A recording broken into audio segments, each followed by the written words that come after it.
બેન ધમકી આપવા આવ્યા હતા આ બેન. હા અમારો પ્રચાર કરવા આવ્યા. ભલે આવ્યા પણ આયા છે ને અહીંથી નીકળી જ જાવ. ના તમારી દાદાગીરી બહુ છે. કોંગ્રેસની દાદાગીરી છે અને કોંગ્રેસે હું કરી દીધું મફત એના એ કોંગ્રેસ સામું લે ભાજપ નું લેવા આવે. ભલે તમે હોય મારા દીકરા જેવડા હોય હું તમને કાંઈ બીજું નથી કહેતો. આ કરો જાઓ કરી ગયો જીતર હોય એ ફરિયાદ કરી હોય તો વિડિયો પૂરા ઉતારે કરી લેજે ફરિયાદ. મારા ઉપર ફરિયાદ કરી લેજે હું ફરિયાદ હાલો કોંગ્રેસ નું હાલો લાવ બેન લાવ. હા કાઈ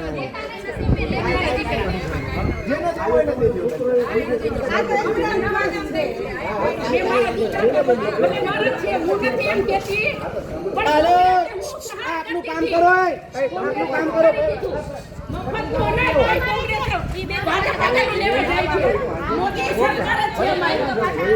સાંજ સમાચાર ફેસબુક પેજને લાઇક કરો, વિડીયો શેર કરો અને વધુ વિગતવાર સમાચાર માટે sanssamachar.net વિઝિટ કરો.